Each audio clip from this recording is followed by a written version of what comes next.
That's a good one. That's a good one. Oh, God, it's a toad, son. It's a toad, dude. Let's go. I wake up to a little bit of drool on my pillow, feel like it's gonna be a bad day.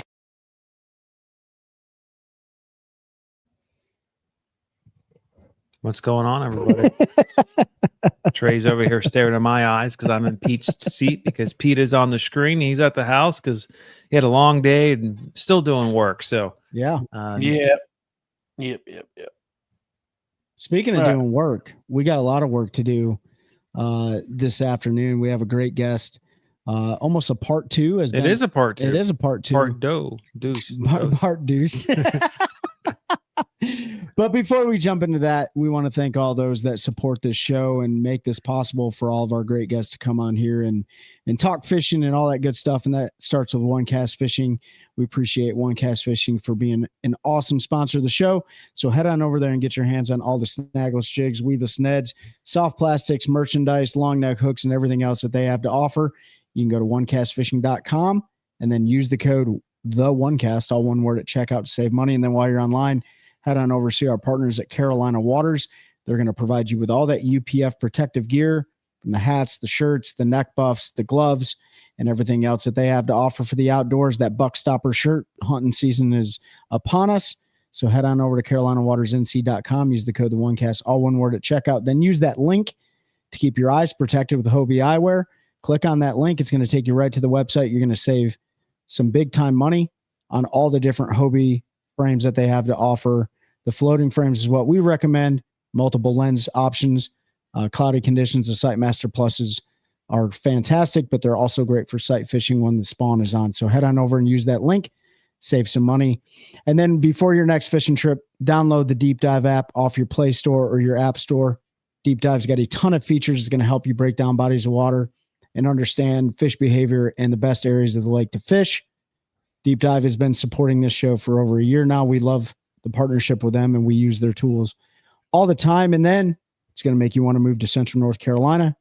And you're going to need to hit up Uncle Terry. You can get him at Carpenter T at hpw.com. Terry is a licensed North Carolina real estate agent with Howard Perry Walson and Caldwell Banker, serving the Central North Carolina area. And he's an angler himself, so he's going to get you in that house that you want.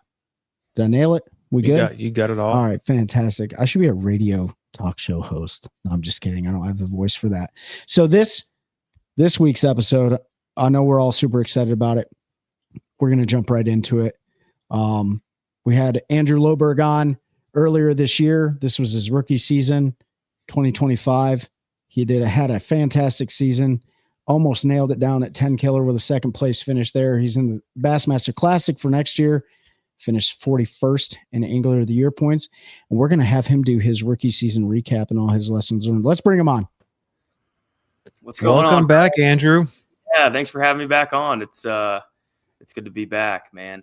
Your guys' podcast kind of sent a little catalyst for the second half of the season for me to make the Classic. So it was good luck. Yeah. We'll have to talk about that because I think you were back on in July.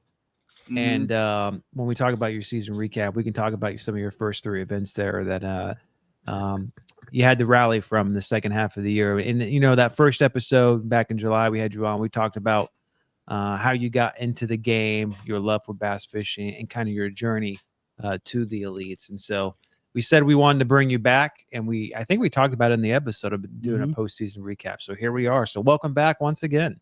Yeah, I appreciate it, man. It was a good year, and we'll talk all about it. Yeah.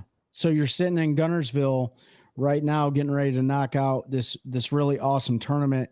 And maybe we'll bring you back on after that to talk about that thing. It's like a $500,000 payout.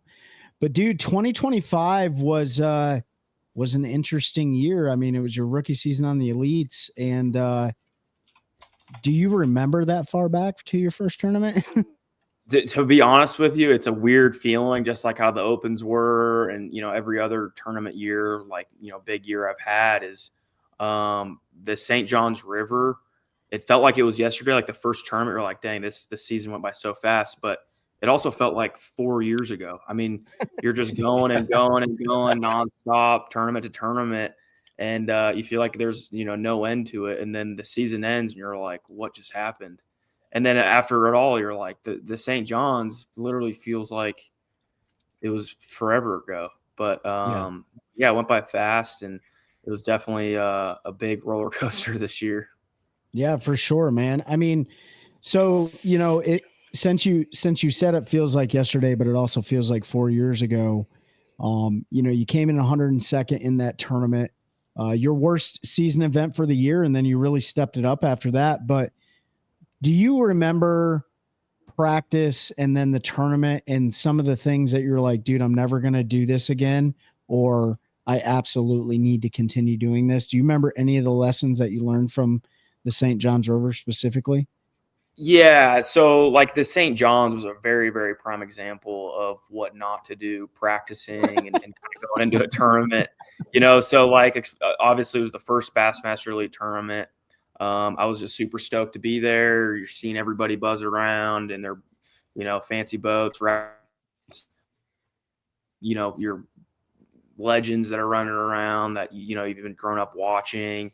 But, I went into practice, and in Florida is a very tricky place to begin with. And, coming from California, like fishing shallow, I feel like it's a little bit of a strong suit per se. So going into it, I felt, semi-confident, pads, docks, wood, it's tidal. I have a lot of tidal experience back home on the California Delta. So I felt, halfway decent just going into the tournament, just like this kind of suits my style. I can flip, I can chatter, I could, throw a spinner bait, this, that, and the other. So I didn't really, I didn't really think too much of it, but going into practice, we had a cold front, obviously. Every Florida tournament in the spring, there's always going to be a cold front. Yeah. Mm-hmm. And the fishing was very, very tough. And just to even get a bite for a lot of guys was just tough. And when I went down there and pre-practiced, and I spent most of my time offshore, like on the sandbars and hard spots, scanning, doing that deal. And I felt pretty good doing that. But in the back of my mind, I was like, you got to find a shallow bite. You got to find those big ones that are trying to pull up and spawn. And that was where I went wrong, was trying to do too much. And people that fish tournaments can understand what that means. And having a bad tournament is, I really did try to do way too much in practice. St. John's is a giant river. I spread myself out pretty far. And I try to do both. I try to do, the deeper game, some schooling fish, and then I try to go fish shallow. And as I was doing that in practice and the tournament, nothing was meshing at all. I go shallow, find a good, look like a good stretch, go fish. Nope, that ain't the deal. I got to be offshore. Then you go rush offshore to, one of your hard spots. You start seeing them on live scope. Can't catch them, or you're catching short fish. You're like, gosh, this isn't the deal. I got to go over there and go fish shallow. And then you just get a really bad rotation. That's what happened. I mean, that's really what happened. But when you break it down, and, before that, after, I wish I would have redone the tournament, but looking back, if I would have just said, hey, if you put 2 flipping sticks in your hand and just went, you would have got 5 bites a day. Like, no problem. I wouldn't say no problem, but you would have just hammered down, look for what you want to look for, the right stuff, and you would have done it, and you got 5 or 6 bites in a day. But I just spread myself out and fished way too much water, and it just didn't work out. And that's kind of how those first couple of events kind of went for me. Was just trying to do too much, because you get to the Well, I was going to say, in the St. John, just so big. It's huge. I mean, like the offshore stuff could be, and I can't remember. Was it this year that somebody did really well using a deep dive and crankbait? Was that this year or last year? John Garrett. John Garrett was. Okay, yeah. Yeah, so he had a monster bag day 2 or 3. He had like 30 something pounds or something crazy on a 6XD. Yeah, that spot will never be the same again. Yeah, exactly. And that could happen, but yeah, the place was just so big, and going into the season, you kind of get a little chip on your shoulder and just want to win and want to beat everybody there. And if there's multiple patterns going on, you want to make sure you have them dialed, when that is not what you want to be doing, whereas in tournaments you do good in, you do what fits your style and you do the best you can at that. And normally it works out. Yeah, absolutely, man. I mean, I think, I don't obviously fish giant multinational day tournaments, but I can tell you that no matter where you're at, if you try to have too many things in your bag, like it weighs you down, right? And Totally. you don't keep it simple, stupid, which a lot of times is really exactly what the deal is, at least to stay consistent. It might not be the winning bite, but if you just like you said, if I can just lock a couple baits in my hand and get 5 bites a day that are going to be, because it's 12 inches, right? Is 12 inches for Florida? Yeah, it was 12 inches. Yeah, Yep. 12 inches. Wait, you say that, but it's so hard. I know it's so hard to be like, I'm not this. I had one bite 3 hours ago. Yeah. And I could do all this other stuff and just to keep grinding out. Yeah. I mean, sometimes it's so hard to focus on that when maybe on this type of grass, I go throw a chatterbait or get on some shell beds or run 100 miles up the river. Maybe it will be better. And so, I know you, and I wanted to ask you a couple of things specifically and we can move on. But so you talked about having too much, and this could be a narrative for the first few events, like you said. What lessons did you learn with your roommates, right? Because that's something that not a lot of guys talk about. John Cruz has been the one that really came on here. He's a friend of ours and a friend of the show. And he talked about roommate etiquette and really establishing the ground rules for how you share information and stuff like that. Each household is clearly different. And trust is a huge factor. So was there anything, because this was the first year rooming with some of these guys, right? Yeah, Emil Wagner and I, we traveled on the opens together, and I've known Tucker for a little while and Paul, but this was the first year of rooming all 4 of us together, and that's a lot of people. Normally 4 people in a house with sharing info or just talking about fishing. That's a lot to handle, and that was definitely one thing I learned this year, especially after those first few tournaments, was to kind of do your own thing. Yes. Like those guys are so good with their electronics and fishing offshore, and that kind of bit me, especially at the St. John's too. Is all 3 of them had pretty good tournaments there fishing offshore, and we were talking in practice of what was going on, and I was catching fish, and that's all they committed to, because they didn't really feel as comfortable fishing shallow, so they just committed to that one pattern of doing that, to have a good tournament. And I was trying to do both. I was kind of listening to a little doc talk, listen to, that, and never really trusted my gut of what to do. And it really bit me. But throughout the year, all 4 of us, we really kind of meshed together and kind of understood each other's strengths and weaknesses and kind of lifted each other up. And, we work very well together, as a team in a sense. We don't share waypoints and stuff, but we'll actually, I take that back, not waypoints, but a couple areas and stuff that help each other out, to catch some fish. You just got to take their map cards out. You're good. Yeah, exactly. Well, so last question on the, just in general, but, and this can obviously, be a narrative that carries across the board too, but a lot of guys, and it's not just about forward facing sonar, but do you believe if you didn't have forward facing sonar on your boat, that would have really helped you during that tournament? Yeah, I wouldn't have looked offshore at all. I wouldn't have. And when I say at all, I probably would have maybe a little bit on some of the current stuff a little bit, but I would have went to the bank and wouldn't have thought about, doing any of that for sure. Absolutely. And I wanted to make a point for the audience too. Everybody talks about how live scope just puts fish in the boat, right? Forward facing sonar just puts fish in the boat.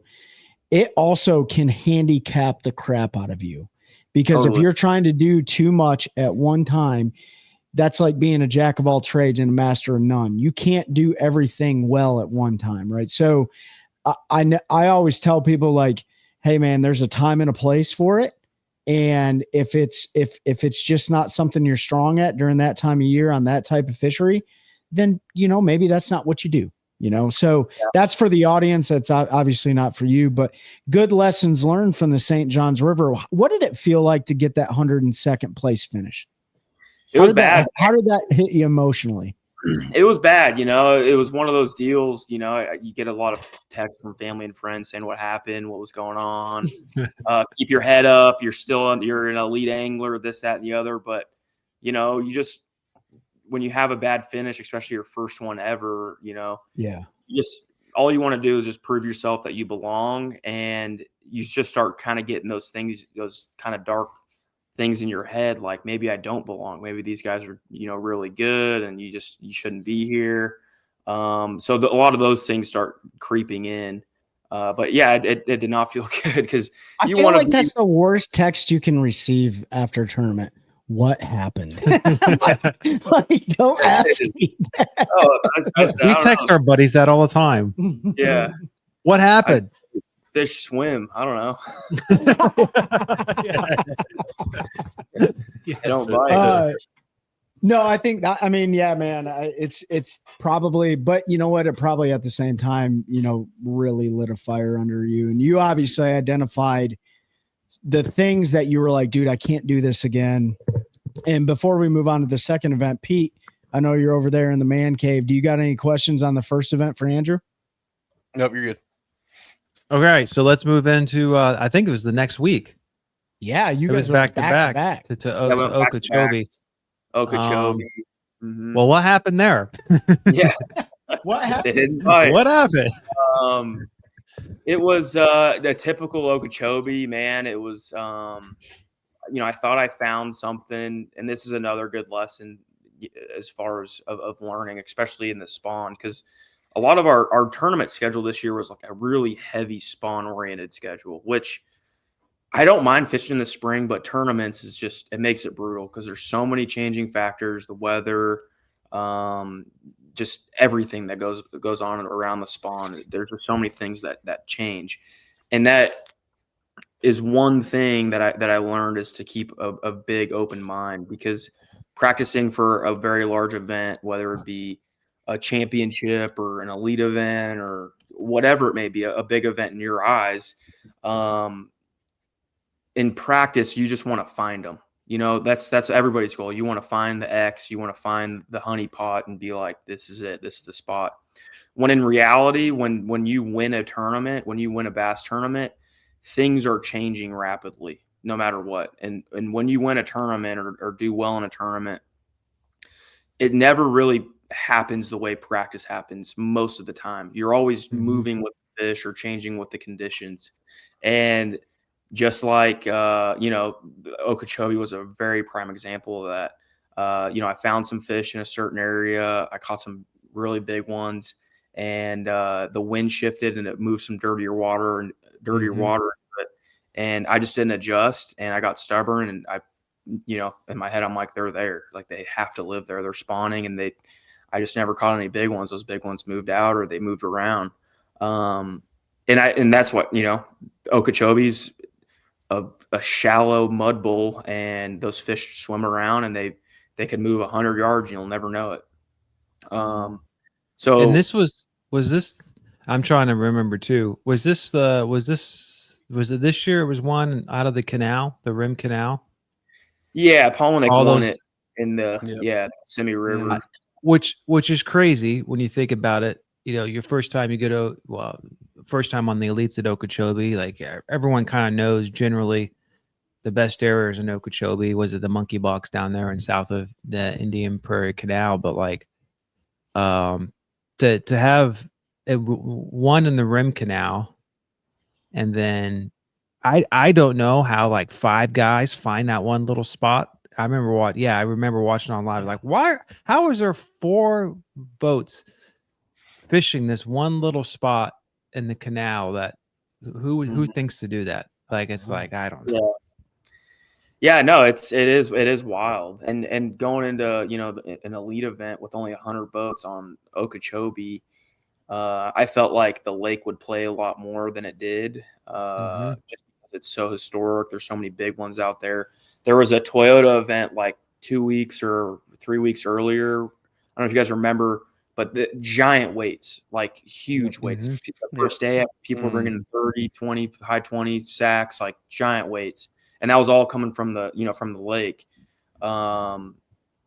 So in my eyes, I'm like, well, there's only 100 boats. It'll spread out, and even if it doesn't spread out, all those hot spot areas, there's still enough fish around where, even if there's 5 or 10 boats, whatever. And I just didn't adjust properly. And, I just caught a limit or whatever each day, but it just never really clicked to get those big bites. And I think Okeechobee the last few years has shown, as you were talking about earlier, like how much thing changes during the bass tournament from day to day or from week to week. Because what was it, 2 years ago, 3 years ago, Joey won it in the river. Oh, Tyler Rivette. Was it? Yeah. Was it Tyler? Yeah. Yeah. Okay. Yeah. So because Jerry won 2 that year, I think. Yeah. So Tyler won it in the river. The next year, Martin goes out there and smashes records in the open. Yep. And then this last year was in the one of the rim canals. Yeah, and with Okeechobee, obviously there's so much history on that lake. But you didn't plan for the wind shifting, or did you know it was going to shift? I know it was going to shift, but I didn't think it would affect that area that I was in. Okay. And it was just, I don't know, it was just one of those kind of mistakes where I kind of put my eggs in one basket, where I was like, well, I'm just going to kind of focus in on one big area. There was some clean grass around there. It should filter it out. Yep. But it just never happened. Do you still see guys? I know a lot of the older guys used to do this. I don't do it. But do you still see guys carry like a mason jar with them and dip it in the water to look at the water clarity and stuff like that? Like when before the sun is up, they'll dip and be like, oh, this is way too dirty. I need to move instantly. And I think that, correct me if I'm wrong, but that's really the only thing that got you on that one was just the watercolor, right? Yep. Because they, in the spawn that springtime, and Okeechobee in general, like in Florida, they have to have that clean water. They live on clean water, and they still swim quite a ways to find it. So that clean waters is definitely key out there. But whether it's clean water or even stained water, and I've never been on Okeechobee, can you really sight fish them there, or is it just, can you actually see them when they're on the bed in Okeechobee? Yeah, when they're spawning and you get into a cleaner area, you'll see them clear as day. Okay. If you get in that clean water and there's hydrilla mixed in, like when I was down there in 17, like I caught the same male on back-to-back days. Oh, okay. Yeah. Like you could see them 6 feet down. So then I guess my last question on that is, you got wind shifting, some stained water coming in. Did you do a lot of practicing with forward-facing sonar and perspective mode at all? I did in at Okeechobee. I used perspective quite a bit to try to find some spawning fish, and the spawners, it just wasn't really happening that well. Like they had a big wave. The weights in that Toyota were pretty much all spawners that went up, and our event, a lot of them pushed out. But you didn't see them. What I saw the most, and what everybody saw, was all tilapia that took over the beds. Oh, very crazy to see. The tilapia just, every bed you looked at was a tilapia. It was wild. So you go from the St. Johns River doing too much, and then you go to Okeechobee with basically a solid plan. A solid plan. Kept it simple. Had a few flipping sticks, and it still. And it was the weather. Mm-hmm. It was the weather and the watercolor. Mm-hmm. So Florida, screw Florida. You know what I mean? But you still had a better. I love Florida too, man. But I've absolutely got my teeth kicked in Florida. Just fun fishing. It's just so dynamic. There even the lessons that you learned this year, like you may see those same conditions next year, but all of a sudden they're biting in dirty water. I don't know when they do that in Florida. It's pretty much a guarantee you probably need to move, but at the end of the day, like who knows what the Florida bass are going to do, man. They're like super crazy. So, but you had a better tournament. You came in 88th there, but then after that, so dude, it's crazy looking at the schedule. You go from the St. Johns River fishing a true tidal fishery, Tons of water. to Okeechobee, giant body of water that you can see from space. And then you bring yourself here to a very I would say similar, but very different Pasquotank River compared to like the St. Johns River. Same thing, but different. Same thing, but but different. Let's talk about the tank, dude. Let's talk about like the biggest lessons learned there. Yeah, definitely. And we'll talk about it. I don't want you guys to say anything about it, but I'll talk about the tank since it's on our schedule. But yeah, like going into that one too, like I was very, very excited for the Pasquotank, just, watching YouTube videos and seeing, and we talked about it on the last podcast of how vast that place is. And, when we got our off limits, like our boundary, I was like, dude, you wouldn't even be able to make it to the boundary. It's crazy. There's so much water to cover. And, I made the play to just stay in the Pasquotank River itself, just because I'd never been there. Historically, looking at tournaments in that river, there's big ones. It's got everything it needs. With 100 boats, guys will spread out. I could catch 5 in there probably if I really honed in and practice. I actually had a decent practice, and I caught some big ones. I caught a couple 5s, a 7. But as each day went on in practice, it just slowly got tougher. And that's one thing I learned, especially with this group of dudes on the elites, is they really know how to pick water apart very, very efficiently. And I think the pressure just really got to them. So a lot of my patterns that I had going just really didn't work out. And we had that big cold front too. I mean, it was like in the 30s at night. And that affected it. We had water that was coming up. We had a few feet of water, something like 1 to 3 feet of water that came up, like like a tide from the ocean. So a lot of different factors that played to make the bite very, very tough. And hindsight looking back, the second day I ran to an area.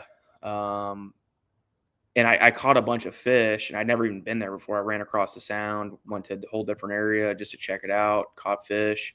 My roommate actually had 19 pounds in there, and I didn't catch any. I caught probably 30 fish in there, and he just caught a couple big ones. I just didn't get any big bites, but I just didn't want to spread myself out and practice all around. I just wanted to keep it simple in that one creek, and it didn't happen for me. But looking back, on a new place like that, finding fresh fish, finding new fish, and keeping an open mind with weather. Again, another spawn tournament, spawn-esque type tournament. And the weather just, affected it, and I just didn't adjust well at all. Yeah. Did you or do you know if a lot of guys came over and pre-practice the Pasquotank? Yeah, there was a handful of guys that did pre-practice, and I wish I would have. I'm going to try to do it this year and pre-practice down there again, or go and check it out again. But there was quite a few guys that did, which is smart because with how big it was, just to run around is good to know. I got a question about places like Okeechobee can be very dangerous. A lot of shallow water. Places like the St. Johns River can be dangerous. Santee Cooper's dangerous. Pasquotank's very dangerous. Does that fear of like, I don't know where the hell to go, does that sometimes like play a mental block for decisions that you make with regard to like how far you're willing to run or what you're willing to do? It does. Yeah, it really does, because this group, these guys, at a higher level, any higher level, It's kind of insane to think about, but like people will do anything to go catch fish, like literally anything, and to find the winning fish. They'll do anything, and in your head, you have to be the same way. You know, Sure. there was guys making 3-hour runs or something insane. There was guys that didn't even make it back. They even got fuel and didn't make it back in that tournament. And even like in sketchy, I mean, the Pasquotank's not a very fun place to ride around, but like the Mississippi River or like you said, Santee. Santee. Like, I mean, those places aren't, it's not a fun place to run around in a bass boat, but guys do it, and you have to do it. But it does weigh on your mind a little bit as far as, getting into places and making sure you can get back and just the safety of it all. But that's what, the experience of running around and trusting your mapping systems and pre-practicing. And that's what all that work goes into, and trusting and looking at water and what you should and shouldn't run, and trusting your boat. So that all goes into just experience. Okay. So biggest lesson learned from what I gather is like go down there and pre-practice and look at more of the options, right? Yeah. Look at more of the options. And just keep an open mind still, like that spawn type of tournament, man, you got to keep an open mind. That's just all That's what it is. And I've had really good spawn tournaments, like really good ones. And I've also had really bad ones. And the good ones that I do have is you just go on a whim and just go fish. Hey dude, I'm here to tell you, Pete can attest to this. There's a culture of anglers in North Carolina, dude. They get fixated on like, once that water temperature reached 60, what do they say, Pete? 60 degrees. Yeah. 60 degrees. They're on the bed. You know what I mean? They're not moving up. They are not moving up. And 2 days. Yep. Yeah. Exactly. Hey man. And sometimes that's the case. And sometimes it's just not the case. And so, looking at a place like the Tank, I have no doubt in my mind that you're going to have a great event there. And this year. And this isn't fishing advice. This is safety advice. Do not trust your maps in that water system. I promise you. I spent a lot of time down there. Do not trust your maps. Yeah. Because you end up like Pete going vertical on a stump. Oh my Lord. Yeah. Yeah. No, I learned that pretty quick when I was there. If there's even maps, they are not accurate. So yeah. I think we hit something every time we're there. I hit something every time, and I have safe time, Mark, but I still hit something. Yeah, I know. It's by the end of the season this year, and we'll go through the other tournaments. But it was funny. My boat wrap was just tore to shreds. And they're like, "Why is your boat wrap?" I'm like, "Dude, we literally went to every river system in North America. It had stumps and rocks, trees, cypress trees. Yeah, that's what happens. That's what happens. Oh man. Well, let's move on to stop number 4, and that's going to be at a very different place, and a place that you did very, very well at. And that was that after this show? No, these are all before. Oh, they're all before. Okay, so you had a 15th place finish in South Carolina at Lake Hartwell, a place that I like to fish.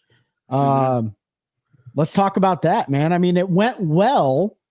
Yeah. But what are some of the good lessons, and what are some of the things you do differently? So that one went very, very well. Luckily, 2 of my roommates basically live there. It's kind of their home lake. So, I got a lot of help with them. Emil Wagner, he won the All-American there a few years ago. Paul, he's won tournaments out there. He won the elite event there. So we had a good communication group of what was going on. So for me, it helped just, to eliminate some water and kind of focus on what was going on. But that was a kind of a turning point in my season as far as keeping an open mind, because I had 3 bad tournaments basically in a row. And for me, I was just like, dude, you got to just survive. Like, you got to be in that top 70 at the end of the year in points. Like, let's just have fun. Let's turn around. Let's cash some checks, and just go do what you got to do. And like I was saying, that was another spawn type tournament. And everything that I was doing in the previous tournaments with the spawn, I totally did the opposite as far as I fished every day in the tournament. I fished brand new water. I hit a couple things the same, a couple of the same spots on that lake during the tournament, but they never really produced for me. But that was a big turning point, was to just keep an open mind and fish fresh water, and just whatever looks good, go to it.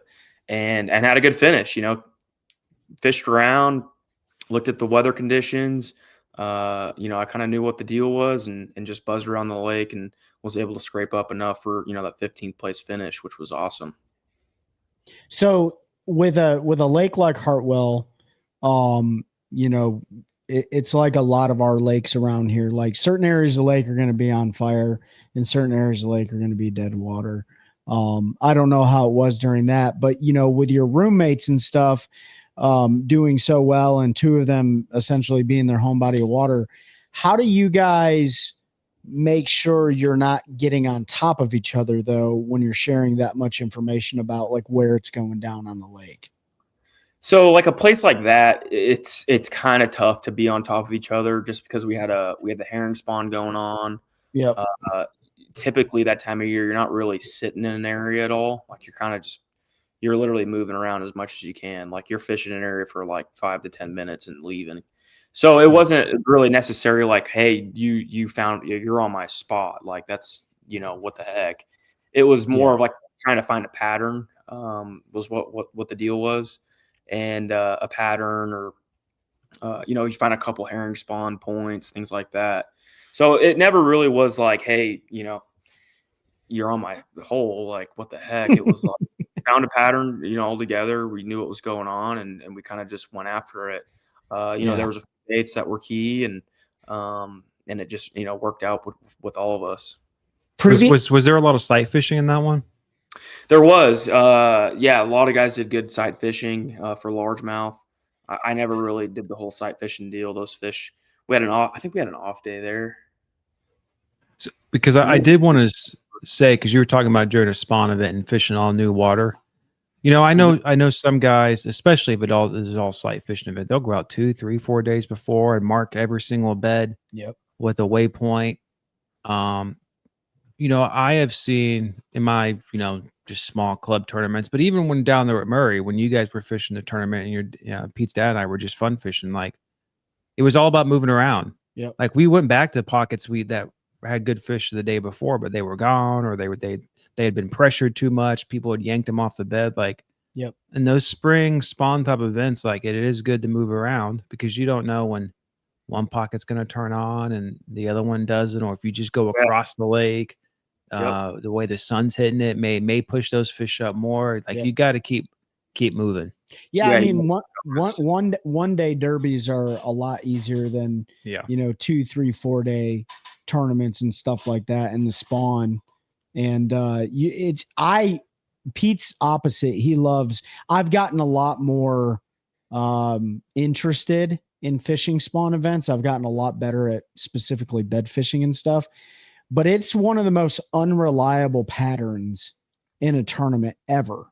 Mm-hmm. Right? Because of weather, because of pressure, because of the ability to see fish. I mean, there's places where it's like, dude, there's no way that fish is going to be there tomorrow, because somebody is guaranteed going to get there before me. Right. So like, there's a lot of like, they dump their aids and move off, or the weather changes and it pushes off, some spooks and pushes them off. Like those type of events, you can probably go around and catch 5, depending on the lake, like average bucks all day long. But like, there is some luck involved of pulling up at the right pocket at the right time, and that 6-pound female is slid up and exactly hasn't dumped her age yet, isn't rolling, will bite, will lock down, and you miss that. Sometimes you can miss that window by a little bit, and you're out of luck. You're screwed. Yeah. So previous to Hartwell, had you had any blueback herring fishery experience? Not a ton. So last year, I fished Lanier quite a bit with Paul and Emil Wagner, because they live on that lake. And then I spent like a week in pre-practice before our last open. We were supposed to have an open. Our last open was supposed to be in Hartwell last year. So I spent a week trying to dial it in, the herring and that whole deal out there, and felt pretty good about it and learned a ton. I mean, we don't have herring back in California, so it's a whole new ball game to me. but I learned a ton from that until they moved the event. So we didn't even fish Hartwell last year, but I did spend quite a few days with them and fishing those lakes to get comfortable with it all. So yeah, I did have some experience a little bit. So for the audience, just what is your biggest lesson learned? What did you learn the most about blueback herring? Because we have it up in North Carolina. It's not nearly as prominent as it is in South Carolina and stuff. But what is the biggest takeaway for blueback herring fisheries? Yeah, I mean, the biggest key, for me that I've learned with herring lakes is you really got to move around. You really got to move around and find. There's always a zone of a lake that's better than others. Whether that be up the river and there's a herring spawn going on, and then it goes down later, like towards the dam later in the year, or so there's always a little bit certain, with water clarity. So moving around and really checking, different points, whether it be at main point or they're on secondary points or they're in a back of a creek or on brush. There's so many different variables that they can be on. But once you find that one golden ticket or that one puzzle piece, you can go run it all over the lake and catch them. Yep. But once you crack open that box, and they're doing it, you can go run it around and pattern them and then, have a good rotation of spots. So you got to burn some gas. You got to burn some gas. Yeah, you got to burn some gas. And you got to burn some gas to find them in practice, and you got to burn some gas to catch them in the tournament. Exactly. Okay. And the one thing is you got to be able to make sure you make that perfect cast, because you only get a couple opportunities at them or else it's done. That's one thing I've learned. Yeah, Pete got a little experience. Was it two years ago on Murray with Ike and Alley and Bob Downey, didn't you, Pete? Yeah, except neither one of them were really fishing herring spawn because they were late boat numbers. So Pete just went swimming for him. yeah. Yeah, boat number is a huge deal, especially on on some of those herring fisheries. I mean, you're a late boat, you kind of get sometimes screwed, right? Exactly, because a lot of the main community areas and any lake, whether it be herring or not, hold the biggest and most fish on them. And if you don't have an early boat number to get to one of those holes, and you're in for a treat. But yeah, better have a backup plan. Exactly. All right, so where did you go after Hartwell? You went to Land of the Giants. Oh man, Fork. You went from blueback herring to gizzard shad. Yeah, exactly. Yeah, so Fork was an awesome event. Okay. I actually used to live there. I don't know if I touched on that in the last podcast, but I used to live there for about 8 months, basically from my transition from California to Alabama. Okay. So I had a little bit of experience there, kind of knew what was going on. It's a very small lake compared to what we go to. Like, it doesn't really fish as big as it should, but it's awesome. Giant fish in the lake. It's historic. And, I kind of went into that tournament with an open mind. It was more post spawn than spawn, but there was definitely still some spawning. We had a gizzard shad spawn going on, and but I just kind of stuck to my roots in that one, man. A lot of guys, live scoped them, offshore.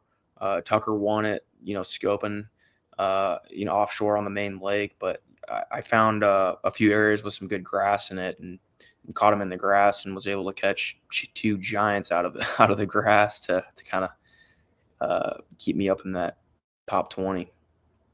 So, you had experience there, but like, obviously every time you go back to a lake, you learn something. I would say a lot of times we learn something new, unless we're just going to like history and stuff all the time. But did you run history, or did you run a lot of new water? And if you did, what was the biggest thing that you learned? I did run in a lot of new water that I never fished prior. When I lived there, I didn't fish it a ton. I mean, I did spend some time out there, but I never really scanned a ton and never really did anything outside of the box. Kind of just went to some of the main areas and just tried to catch big ones. And so it was good to actually have a big tournament there and really dissect it and see what was going on. And the area I caught them in, I've been there prior, but never that time of year and how it was set up. But when I found the area that I caught them in, everything kind of looked made sense to why they'd be there, and it worked out. Yeah, and and unlike a blueback herring lake like Hartwell, like we just talked about, covering water, looking for where the bluebacks are spawning, if they're spawning.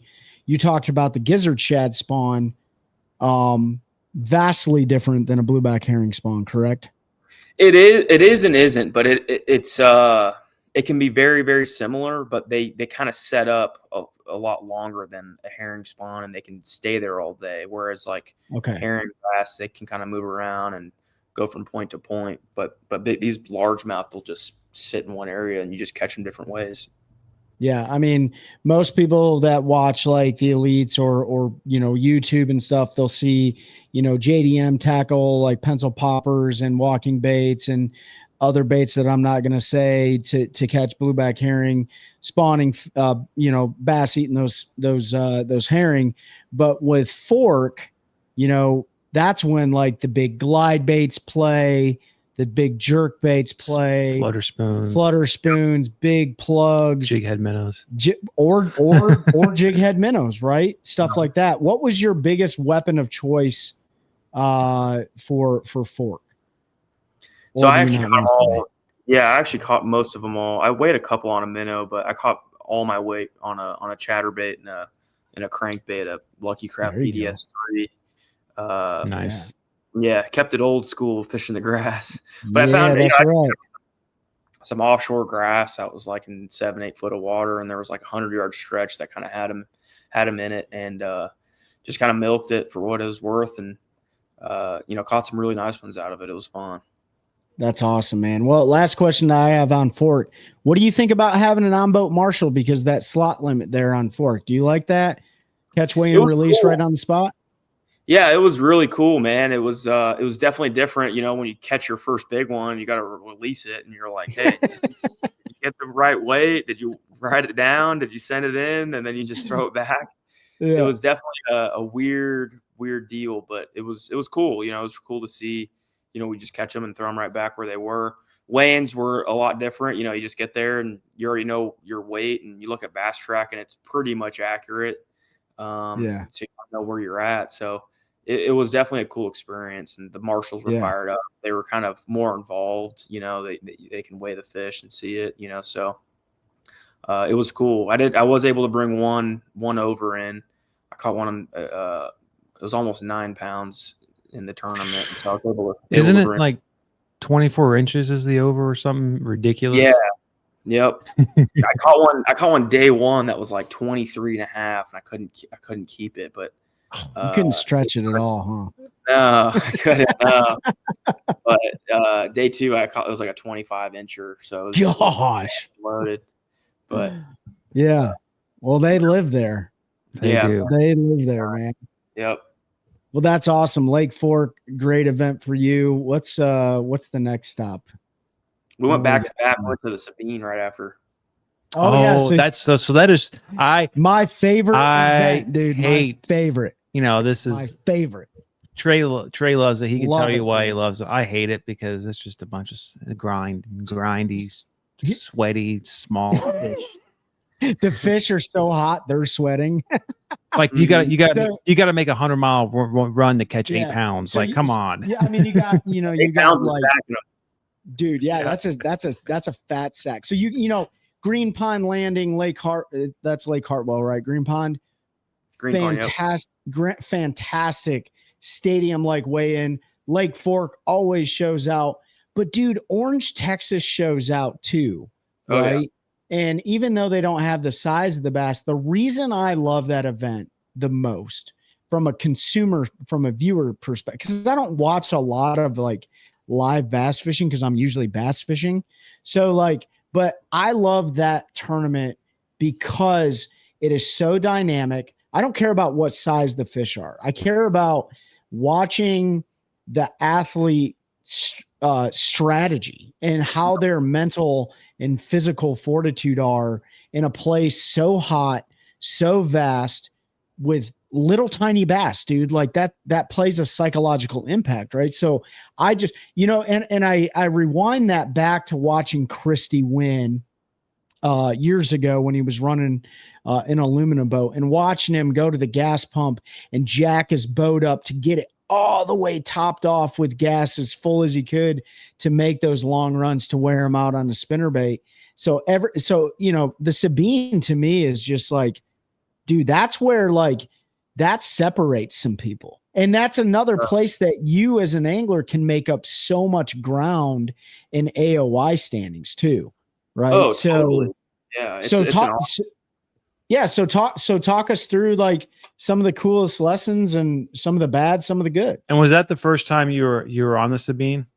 Yeah, that was my first time I've ever been there. It's definitely a wild place, man. It's a little sketchy, like running around. It's like running across the Sabine Lake, and just the whole vast area is just crazy. The shipping barges is unbelievable how many actually go up and down that thing and around everywhere. All the sunken barges and pipes, and just everywhere you look, it's just crazy. You know, it's just like you're driving down the river and people are probably looking at you like, why is there a bass boat out there?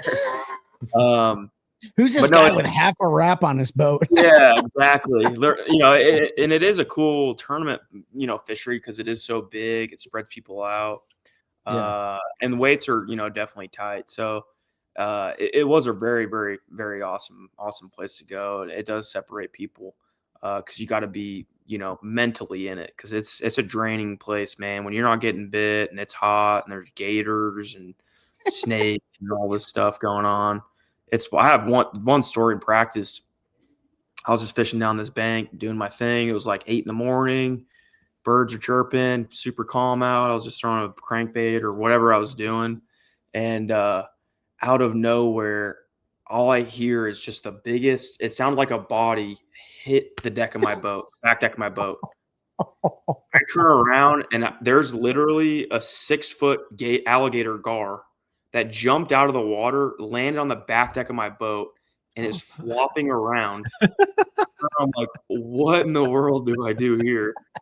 And it just slithered out of my boat and back in. And I'm like, you had a dinosaur in your boat. Yeah. Literally. Like, what just happened here? I have a video on my phone. I barely got the tail end of it. It was about to go on the bottom of like the middle of my boat, but it went backwards and slid through my power poles in the back. And I'm like, that was the craziest thing in the world. So there's so many factors that go on there. Did it scare the shit out of you though? Dude, it was the calmest morning in the world, and all of a sudden it just sounded like a bowling ball hit the back deck of my boat. And it just turned into chaos. I'm like, what am I gonna do with this thing? Dude, I thought you were gonna say that you had like a giant cottonmouth like fall on the back of your boat. No, that'd be worse. That would have been terrible. That would have been terrible. Like there would have been, I would have been out of the boat. There would have been 45 caliber rounds like through the boat. I better, you know, but that's pretty cool, man. So yeah, so I mean, so you know, you had a 68th place finish in that event, right? So probably not what you wanted, but definitely better than. Yeah, no, it was definitely better than I thought it was. Actually, I'll take that back. I had like a whatever practice. I did find one good area, and Cooper Gaunt and I were sharing water. I ran up there the first day of the tournament, and he was there, and Lee Livesey was there. And there was a couple other guys milling around, but it was mainly them two that kind of figured out the deal. Okay. So the day one, I had a good day. I had like 6-7 pounds, whatever. I was in the top 40 or whatever it was. So I was like, cool, I'm going to go back up there. I didn't catch a limit quick, but I caught a limit. I'm like, there's fish here. And Cooper had a good day. He was in the top 10. I'm like, awesome. I know there's fish up there. Lee had a good day. I'm like, sweet, let's do it. I ripped back up there. And this was another lesson that I learned. Both, you know, Lee and Cooper were up there, and they were awesome dudes. Like both of them are just super, super studs. And, you know, because they all communicate. Is it cool if I go over here? You know, it was probably like a couple mile stretch, but we were just kind of hopscotching back and forth, doing whatever. And I was flipping a Beast Coast jig, a 3/8 ounce and a 1/2 ounce, just kind of, you know, fishing cypress trees and whatnot. And that's what the deal was just flipping a jig. And I like doing it, flipping trees, no big deal. And I caught 3 like fairly quick. I had like 3 in the box at like 9:30. I'm like, dude, I need 2 more bites, and we're going back. I mean, it took me an hour to get there. And I had 3 in the box. I go up to Cooper. I'm like, dude, you got them or what? He goes, dude, I got 0. I'm like, that ain't good. Like, maybe it's gotten tough. I go the rest of the day without a bite. Oh, wow. And there was, like, after the first hour or 2 of not getting bit, I was like, you kind of start getting that feeling because you kind of hit some of your best stretches. You're like, whatever, maybe, fish will reposition. And then I come back and I see Cooper again. It's like noon. I'm like, what do you got? He goes, dude, I got 4. I'm like, all right, cool. They're starting to bite. Like, we're all in this together. And I really started fishing fast because the bites I was getting the day before and that morning, you pitch it in, it literally hit the piece of wood and it's game on. And I started just going as fast as I could, in a sense, just trying to get that bite. And in reality, I should have slowed down a little bit, maybe changed trailers or colors or whatever, and really picked apart the best areas like he did. And he had a top 10 finish, you know what I mean? Yep. So I was in the right area, I had the right bites, per se, and I just didn't slow down enough to get those 2 more bites to make the cut. But just another lesson, to be had where when the fishing's tough like that and you're in an area that there's bass in, just to kind of hunker down and fish for them and not move around too much, because I just kind of went back and forth too fast, tried to fish new stuff, and it just didn't work out. I think that's a really good message, for all the anglers that are watching and listening to the show. And you hear anglers say it all the time, slow down. It's so hard to slow down when the clock is winding down. Yeah. But you gotta, and this is for all the anglers listening, like, you think about it, you, Lee, and Coop in one area, 3 of the top tier anglers, you're hitting fish in the face over and over and over and over and over again, right? They're feeling that pressure. They feel the pressure of the boat. They feel the pressure of the sonar. They feel just existing in that area is pressure to them. And then obviously weather conditions and stuff. So you got to slow down. That's where you literally, like, sometimes where you're like dead sticking it at the base of a cypress tree to see what happens. And that's a great point. One of the things I have learned the most from talking to a lot of the elite anglers and watching them, over the years in live, but really talking to them, is when we say slow down, like you slow down twice. So yeah, slow down twice. Because all of us fish too fast. Like, I guarantee it. Like, I watch some of these, like, they'll make 5 different pitches to the same log. Yep. And they'll, like, work it and keep it there. We're like, I might make 2. Yeah. Maybe 3 if it's a big log, but like that is something like that, to sit down and to pick apart a piece of cover. And, like, especially when there's like a million other pieces of cover right in front of you, sometimes it's the middle game is really hard because you're not getting bit, and you're like, well, then I just need to put my bait in front of more places that may have a bass. Sure. Yep. But a lot of times now they're there, that you just got to slow down. Yeah, absolutely. And that's great advice for everybody listening, man. Slow down. Right. Cause at the end of the day, you can fish past the fish. Right. And sometimes those trees have more than one fish on them, but only one bites. And then, so, I mean, you see that right now in the fall transition, right? And we won't talk about that on this episode, but fall transition is one of those things where, man, like, guys are covering water like I did today. And then all of a sudden, as soon as you get bit, like, I hit the brakes, and then I fish an area very thoroughly, and you will get multiple bites if you fish it very thoroughly. So just a good lesson learned. So Sabine, though, you survived Sabine. Yeah. Right. Yeah. It wasn't a total loss. I got some good points and stuff going into the second half of the season for sure. Yep. The third to last stop is that third to last stop, Tenkiller. Mm-hmm. We talked Tenkiller at length during our last episode. But if there's anything you can think of, I mean, obviously it was your best event of the year. You almost brought that home, man. I mean, literally, like an ounce. that was just insane.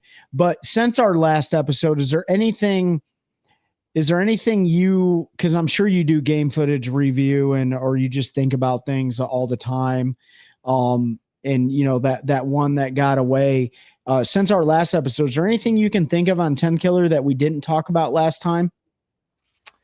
Not that I can remember, no. That was another one where I probably should have slowed down, like the Sabine in a sense, like especially that final day. But you know, we touched bases on that. But no, it was we pretty much covered everything on that last episode on Tenkiller. And you don't have right now, you don't have or do you have a YouTube channel where you do all your tournaments? No, I don't. I just do everything on Instagram, Facebook, and TikTok. Okay, so I'll give him a free plug since we just talked about Cooper. You know, Cooper's done a great job with his YouTube series. And you want to talk about slowing down and picking things apart, go back or go to Cooper Gallant's YouTube, the Chase series that he has, and he has all of his tournaments from the 2025 season on there, and you can see what Andrew's talking about with picking things apart. He literally, I think you're even in his YouTube video on the Sabine. I know Lee is for sure, but definitely he's, flipping bushes at Tenkiller, and he has some Gizzard Shad. I don't know what it was, some schooling fish and stuff. So you guys can kind of see what Andrew's talking about through Cooper's videos and stuff like that on Tenkiller. But man, what a phenomenal event. I do want to ask one question before we move on to the last two events. Does it ever, this was your first year, so it's hopefully it does happen, but you look at guys like there's several Elite Series anglers that have taken a ton of second place finishes.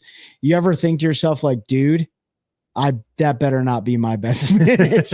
Yeah, no, I don't think so. I do think, there's something better for me in the future with tournaments, and I can, definitely get some wins under my belt. But I do think about that tournament quite a bit, and all the things that went on, and losing by an ounce and whatnot. But overall, it was still a big win, and it was a big win mentally. That I can compete against those guys, and that I had the chance to win a tournament, to win a trophy. So that was a huge catalyst for the last couple terms of the season, just in a confidence way.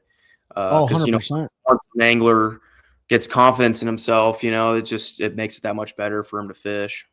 Yep. Well, dude, look, it gave you 103 points and springboard you into the second to last event, which was up at Lake St. Clair, which you had a 32nd place finish at. That's my home state, there in Michigan. Talk about that. Was that your first time there? And what are your biggest lessons learned with a smallmouth fishery like that? Yeah. So we actually went there last year for the Open, and that was my first time last year. So I had some experience prior. So I kind of knew the certain areas I could play and baits and things like that. So I felt pretty good. And the last two tournaments, going into the Mississippi River, we went there last year as well. So I kind of had some experience on both of those. And I don't know, I can't remember what I was in the points at the time, but my roommates and I were talking, like I needed like 2 top 20 finishes or something like that to try to have a chance at the Classic. And I talked to John Cruz about it too, because him and I were basically in the same spot. He's like, yeah, if you have 2 top 20s, you should be in. Like that should seal it. Because at that, with 100 guys, it's so hard to gain that many points on them. Yep. And when you look at it too, when like the top 30 or 40 in points, especially that late in the season, they never really suck. Like those guys in the top 30 or 40, they're always good. So it's like it's hard to gain points on those guys, and that's the tough part about it. So, but I knew I had to have 2 really big tournaments, and St. Clair was kind of one of those tournaments where I felt like I feel like I'm pretty decent with live scope, and I knew I could compete against a lot of these guys. So And I've been there, and I had 2 really good days. I had 20 and 22 pounds the first 2 days, and then kind of fell apart a little bit day 3 and lost some big ones. But yeah, it was pretty straightforward tournament. I went into practice, hoping to find that magical spot. Never really found it. Found a couple areas that I knew had some big ones in it, but I guess one of the a lesson learned from that one would just be, to kind of just fish a little bit new water, because there was so much pressure in that anchor bay that we were all fishing in. And I kind of some of the same fish I was fishing for, because, there were fish kind of reloading in some of my areas, but to have a little bit more of an open mind and just check new stuff. And I never really did that third day, which kind of bit me, but it was overall a great event, and I moved up to like 50. I think going into Mississippi River, I was like 52nd or something like that in the points. So I knew. And for the audience, what do you need to be? Because I think a lot of people are like, oh, you just need to be top 50. You don't need to be top 50 for the Classic, right? No, it's actually top 40. Top 40, yeah, like you said. Top 40 it qualifies for the Classic, and I knew there was at least 2 double qualifiers that at that time going to the Mississippi River. Easton, he was in the Classic because he won it this last year, and then there was somebody else that was double qualified. So I knew they were taking 42. So in my head, I'm like, I need to jump 10 spots, and I thought that was going to be another like top 25 finish, or something like that.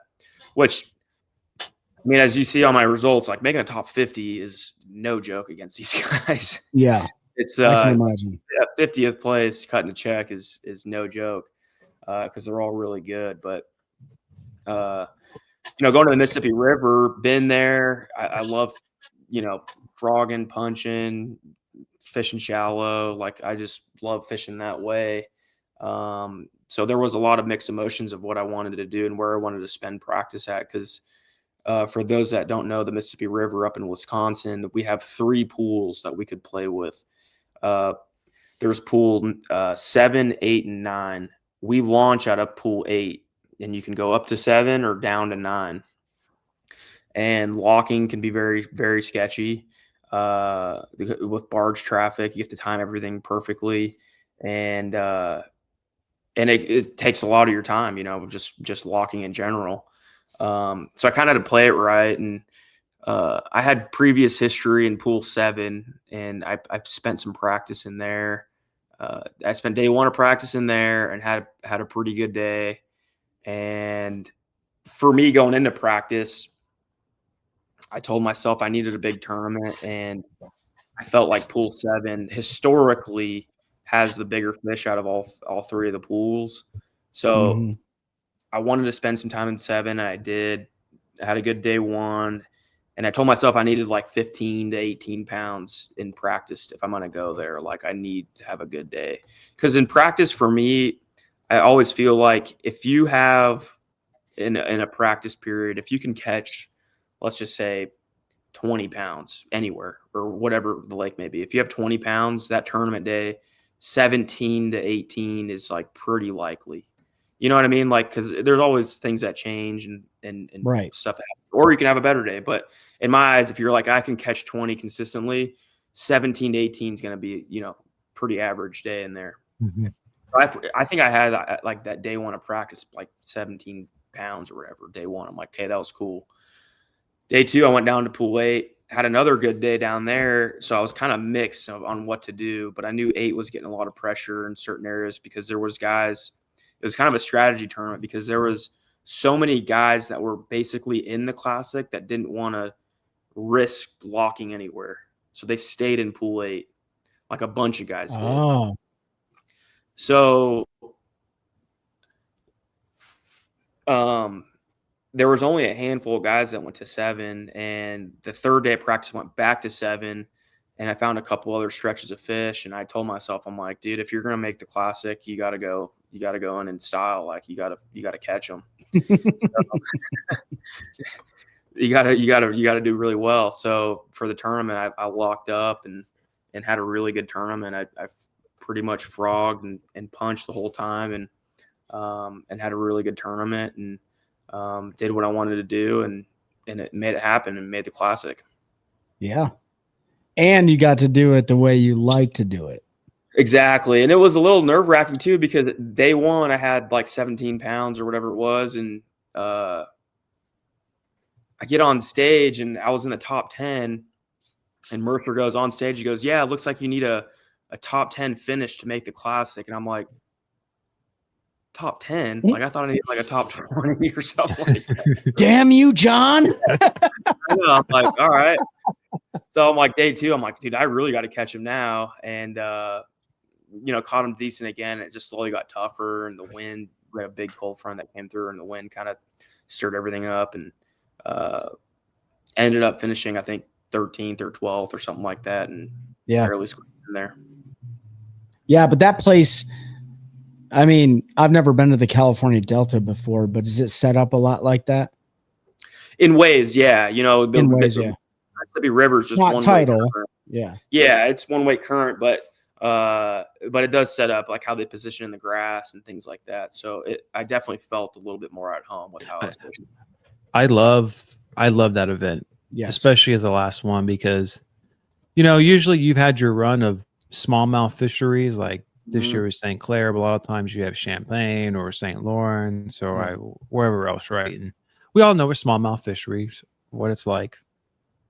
Even with forward-facing sonar, it's almost the same as without. It's identical. It's exactly identical, because you were using 2D and drop shots before, and now you're just using forward. So, like, to have that last event where there's so much variety involved, and just kind of old school fishing. And smallmouth played in that event too. And that's what I also like about. I remember watching a video a couple years ago when the elites were there. Maybe not the last time, the time before. The guy was throwing a Carolina rig up shot. I think it was Brian Schmidt, wasn't it? Schmitty. Well, no, this wasn't Schmitty. He was. Seth Fighter years ago whacked him on a Carolina rig and on one of them. So it wasn't those two. Okay. But he was like in practice, and on day one of the tournament, he was wrecking the largemouth. And then he goes up there on either day one or day two, and it was all smallmouth. Yeah. I was like, well, that's a nice surprise. Yeah. It is cool, man. What? Go ahead. It's a very, very cool last tournament. If you haven't been there, it's what people don't realize too is it's a very stressful last tournament, because there are so many obstacles and so many things to hit out there, and to wreck your boat and to break something. And it's scary, because and then with barge traffic, there's so many things that can go wrong that aren't really preventable. Like, we have so many things in a tournament that we can prevent ourselves with: oil maintenance, charging your batteries, making sure you have your baits, tying your stuff on right, all those certain obstacles and variables that you want to eliminate. But out there's so many more, and for it to be the last one, it just adds so much more stress. It makes it exciting, what people don't really see, when they're not there fishing, or haven't been there. It adds a lot more excitement to what's going on, because it's crazy. The decision making too is crazy on that place as well. Absolutely. And of course, it's got all the drama built up, because it's the end of the season AOI race. The winner, I still think, it's the automatic berth to the Classic. Yep. Which helps, because Pat's now a double qualifier. Yeah, Pat was a double qualifier. So Dakota Eber, he qualified because Pat won. Yep. And then Emil winning that open got John Cruz into the Classic too. Yep. So that was cool to see. Yep. And Chris Johnson won an open. And Yep. Yeah, did he win? I don't think that might have been one of the other ones. I can't remember. I don't know if you fished all the other tournaments to I feel like I think you have to fish all the opens to qualify. You have to fish all. I know you have to fish all in your division, so all four. Yeah. So I don't know if that was one Chris just jumped in and won, or if he. I don't know if he fished the other three. I think he just jumped into that one. I don't think he fished any other ones, but I don't think he was a double qualifier for that. But I could be wrong. I'm not sure. Well, hell of a 2025 rookie season, dude. Yeah, you're in the Classic. You're in the Classic. You can't win it if you're not there. So you're going to Knoxville next year. Yeah. So that'll be Yeah, awesome. it was cool too to see is, you know, my other 3 roommates, we all made it, you know, 4 of us made the Classic, you know, our rookie year. And it was really cool that we all kind of meshed together and all qualified for the Classic our first year. So it's coming to Knoxville for it too. Does Tucker and Paul, do they just carry their trophies around with them and set Pretty them up much, in the house? pretty much. Well, no, so they got century belts though too. Yep. Oh, yeah. So do they wear their belts around the house? They should. Yeah. So okay, so for 2026, you know, before we wrap everything up here, let's do a quick, you know, fast forward. 2026, all of you guys in the house from 2025 requalified for next year. Is it still going to be the same roommate setup? You guys going to roll the same? Yep, same group of guys, and yeah. Okay, and then what event are you looking forward to most? Yeah, that's what. Yep. Honestly, Gunnersville, first one. You know, it's first one of the season's always exciting, but you know, I live here now. We don't have live scope for that event this time. I would love to. I want to ask you this because we debated this. I've heard a couple other anglers talk about it. You know, because half the events, or almost half the events, 60-40 or 60-40, whatever it is live scope allowed, live scope not. Some of the tournaments I don't think is going to make much of a difference.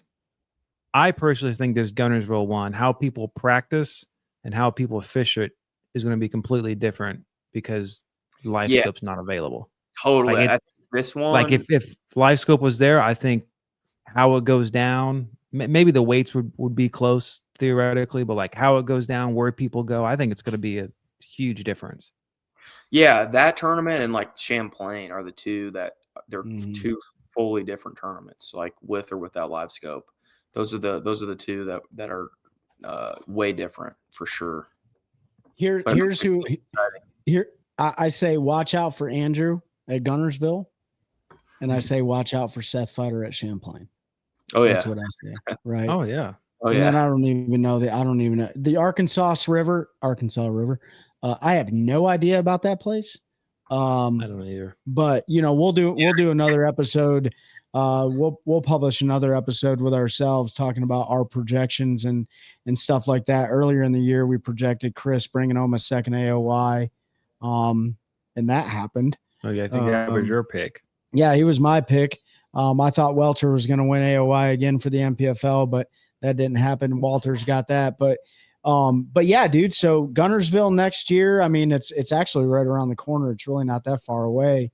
It's an early tournament this year, February 5th. Yep. Yeah. I mean, that's going to be straight winter. Yeah, winter fishing. Winter fishing. It'll be cold, man. So, okay, so you're looking forward to Gunnersville, and people ask this question all the time, what are you not looking forward to? But I mean, if there was one on the list that you're like, which one are you like about? I guess, I don't know, maybe the Tom Bigby. I've never been there. It doesn't really look that crazy fun, but at the same time, kind of like the Sabine, I think it's just it'll be another cool grinder tournament, you know, like, yeah. It's funny for me, like, tournament fishing, I'm so ate up with it. Like, I don't really care where tournaments go. Obviously, I like going to places just for the enjoyment of catching fish and catching big ones or whatever it may be. But I just like tournament fishing, man. So I don't really care where they go. But I'm looking forward to all of them. Really, it should be fun. How often are you on the water? 7 days a week? No. I don't. I'm not on the water as much as I should be. I still work a little bit part time. Yeah. Since I graduated college, it's for an agricultural consulting company back in California. Right. So I still work, but I do try to get out as much as possible if I have free time out there. Last big question for you: What are your future like? What's the future look like for you? Are you going to stay in the Gunnersville area? Do you plan on just staying there forever, or what's the deal? No, I mean, as far as the future goes, Gunnersville's home, man. It's an awesome place. I can't really see myself moving too many other places. I missed California. Fishing back home is just unbelievable. And that's another thing too. It's like, people ask where I'm excited to go for tournaments, where I'm not. We are so spoiled from Clear Lake and the Delta and our spotted bass fisheries. This is going to sound bad, but like it makes a lot of places out here just not that fun to fish. Like just to go out and fun fish. But no, Guntersville's awesome, man. It's just with the career of fishing, the hospitality and the fishing community around here is just awesome, man. It's I couldn't see anywhere else, like this. And I'm so close to all these great fisheries. I could be at Lake St. Clair in 9 hours or 10 hours. I can be down in Okeechobee in 9 hours. Yeah. So it's just one of those deals. Exactly. It's very central. I do have some more questions if you have a couple more minutes. When I've got something too. Yeah, go for it. And it's not really a question, but maybe it's what I'm trying to sell here. So next year we got the new forward-facing sonar rules. We briefly talked about it, but I'm starting to tell everybody who will listen, Bass needs to change it to where for either those 5 or 4 events, the anglers get to choose which ones they want. So you got 4 opportunities to use live scope through the entire season. You get to pick the 4 events you want it. Because I want to see the strategy involved. I want to see, right. Like I want to see, like, are guys going to use it on lakes, like a smallmouth lake, where like you're trying to find those extra big 5, but there's so many schools and people have done it the old school way forever. Or are you going to use it on a place like, I don't know, like the Sabine River, like last year, or maybe the Arkansas River that it typically doesn't play, but maybe it gives you. We've seen it given an advantage in places like that before. Sure. And other bodies of water. So I would love to see the strategy of how people would pick and choose when to use that technology instead of it necessarily being like flip of a coin. Yeah, I agree. And maybe they will. Yeah, that's a good point. Where they give the anglers like, hey, you have 4 opportunities to use live scope. Pick. You have to tell me before the tournament starts which one you're going to use it. I would make you got to choose before practice. Before practice. Yeah. Choose at the beginning of the year when the schedule gets published. You know what I mean? Yeah. I mean, I guess I personally I think you should leave it open because like if someone bombs, like, well, maybe I shouldn't do that strategy. Well, you never know. What was the craziest thing that happened to you? Besides the GAR, you talked about the GAR. Was there anything like absolutely just crazy that happened to you during the 2025 season, on or off the water, like at a gas station or like, whatever?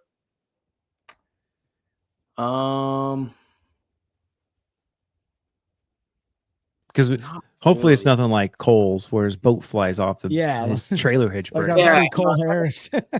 Yeah, no, I didn't really have. Luckily, good. I didn't have anything too crazy. I mean, some of these storms and stuff were pretty bad this year. Lake Fork was nuts in practice. I mean, it was scary lightning out there. Running across the sound is not for the faint of heart. That's it's a little scary. I didn't. Luckily, I didn't really have anything too crazy. Okay, well that's good. Talking about the sound, we were talking about beforehand because we were all saying like. Or Pete and Trey go down there more. I've only been in the Cho one a few times, and it's been several years. But how many lower units you gonna lose? Like, we were like, I don't think these boys understand like what's gonna happen to some of their boats. And I remember watching day one, like live cameras were breaking. I think Matt, Robinson had his entire graph from the front rip off. Just like Mike Iaconelli's his YouTube series from this year. I watched him not too long ago. Really good series that he put together from his last 30 years, and he does a lot of throwback stuff. But his episode from the Pasquotank, he destroyed his boat day one. I mean, whole rub rail was gone. It hit him in the face and cut his face open. Cut his face open. I mean, unbelievable. So if you guys haven't seen it, you guys got to check it out because it's really cool. Yeah. It is, man. It is. this year, man, the like I said earlier, like these lakes and rivers that we went to this year just took a toll on everybody with the boats and gear and stuff. And luckily mine's still in one piece. Do you are you getting a new boat for next year, or are you gonna roll what you got? Yeah, I'm gonna get a Phoenix 921. Okay. Yeah. When are you? I will did tell you already- one crazy story actually. Yeah. That I wouldn't recommend anybody, but it happens. I was driving from Lake St. Clair to Leech Lake in Minnesota, and right before I got to Chicago, I had my front left truck tire while towing my boat blew out, going like 70. In Chicago? Just on the outskirts. Like it was busy traffic. Oh, It was nuts. no. And luckily, like everything, like timing was perfect where I was like in the right lane already. I freaking swerved to the right lane, but there was not much shoulder, and I had to swap that truck tire out. Luckily, Emil was behind me, so he helped me out. But I swear there was a big rig that was going to crash into us. I mean, it was the most unreal thing in the world, swapping a truck tire out on a diesel with big rigs going 60 by your head. So Yeah, that was 'cause kind don't they have like T-walls or something on the sides of the highways there, like big concrete T-walls. Is that what they are? Yeah, luckily I wasn't in one of those, but there was like it was like a grass shoulder. Oh, you had grass. Okay, you're good. A little bit of pavement, but where the pavement was right on the line, and there was no room to swap a tire out. So I mean, I had to do what I had to do. Like it never happens at the right place. No. So I swapped out to my spare. It's a full size spare, on a diesel truck, which is great, but that thing has never been used. So now I'm like, all right, well, let's hope this spare gets through Chicago. Yeah. Well, I'll tell you, the word to the wise for everybody that's a traveling angler or traveling in general, but specifically pulling a boat, is you need to pick your routes accordingly. Like, do not divert and go through the inner city of Chicago. First of all, you ain't going to have any electronics left on your boat, right? Secondly, carrying cash on you is key, right? Because there's a lot of toll roads that I know you go through toll roads all the time, right? Yeah. And when you go through tolls in Illinois, like they are expensive, right? They are super expensive if you hit toll roads. I mean, it cost me like $34 coming from Wisconsin through Illinois back down to North Carolina. It's ridiculous. So carrying cash, making sure your spare tire's pumped up, making sure you got an impact wrench and you got a high lift jack or whatever it is, because that's another thing. Here's a lesson learned I have. Also, make sure when you get your truck or your trailer back and they have changed tires, test it. Yeah. Make sure they didn't over torque it, because when you have a blowout on I-40 between Asheville and Knoxville, and there's literally no place to get off the road there. Yep. And you have to pull off, and you spend like 45 minutes cursing because you got to pound on a lug wrench and then like find a Cheeto bar to get that thing off because they over torqued it. Make sure you make sure they don't over torque your stuff, because then you can't even get the tire off. I don't think a lot of these young anglers appreciate that yet. They probably don't have to, but I think it's good advice for the young guys and gals that are, at the high school level and moving to the collegiate level and so on and so forth. The logistical planning to travel across the country with a bass boat and a truck, especially a lot of guys that jack their trucks up, put oversized tires on them, and then leave the spare tire the same size from the original. Like I'm guilty of it, right? Like I have 33s on my truck, but I have the original spare tire. Like you're only going to get so far with those kinds of things. So like planning is key. And I know that you have lessons learned with that. And we definitely appreciate you going through the 2025 season and kind of rewinding on all those bodies of water. And we're looking forward to your 2026 season with all your roommates, and, getting that victory at Guntersville is going to be key, man, because that'll set the tone for, the rest of the 2026 season. Hopefully you win that $500,000 deal coming up here soon. Yeah, I hope so, man. That'd be awesome. And then you're like, I don't need any money from the elites. Exactly. Well, hey, before we sign off here, who are all the people that take care of you? And then, from partnerships and sponsorships, and then where can everybody go to follow you on all your socials? Yeah, man. So, this year my main title sponsor was Southern Prairie Outfitters. It's one of my best friends, Jed Lamb.